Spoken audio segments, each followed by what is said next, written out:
கோலங்களில் இத்தனை சாத்தியமா என ஆச்சரியப்படும் வகையில் அசத்தி வருகிறார் தேனியைச் சேர்ந்த ஒரு பெண். அவரை பற்றி இந்த செய்தி தொகுப்பில் பார்க்கலாம். படத்தில் நீங்கள் பார்ப்பதற்கு ஓவியம் போலதான் இருக்கும்.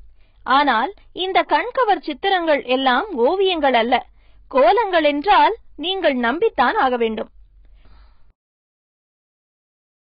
புள்ளி வைத்து கோலம் போடுவது, ரங்கோலி கோலங்களுக்கு மத்தியில் இத்தனை தத்ரூபமான ஓவியங்களை கோலப்பொடியில் கொண்டு வந்து அசத்தியிருக்கிறார் தேனியை சேர்ந்த அமிர்தா.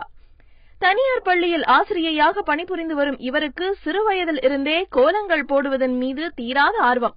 அதை முழு மூச்சாக கொண்டு செயல்பட்டு வந்த இவர் இன்று அந்த துறையில் தனித்துவம் பெற்றிருப்பதே சிறப்பு. கோலப்பொடிகளை கொண்டு கண்கவர் கோலங்கள் வரைவதுதான் இவரது சிறப்பம்சம். இதற்காக அதிக நேரத்தை செலவிட்டு வருகிறார் அமிர்தா.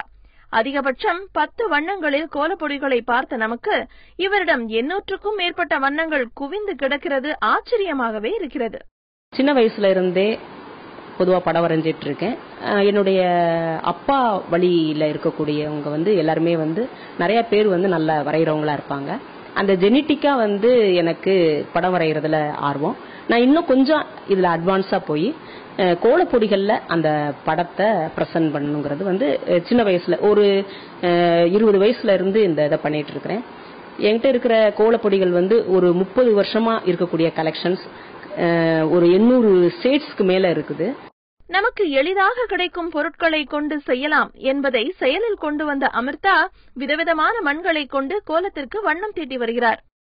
இந்த படங்கள் பண்ணதுல சில படங்கள்லாம் வெறும் அந்த மண்ணுகளை உபயோகப்படுத்தி மட்டும் பண்ணியிருக்கிறேன். சில படங்கள் போர் போடும் பொழுது வெளிவரக்கூடிய அந்த மண்ணு மட்டும் உபயோகப்படுத்தி பண்ணியிருக்கிறேன்.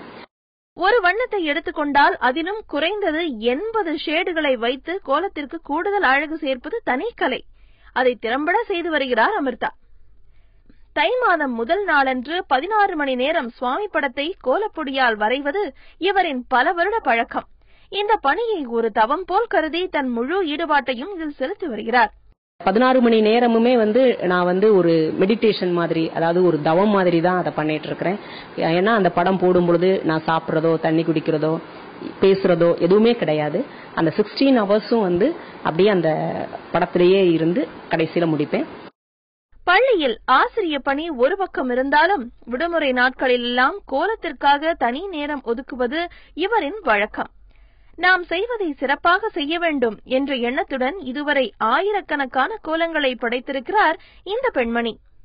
கண்ணில் ஒற்றிக்கொள்ளும் அளவிற்கு தத்ரூபமான ஓவியங்களை கோலங்களாக கொண்டு வந்த இவருக்கு பாராட்டுகளும் பல தரப்பிலிருந்து குவிந்து வருகிறது.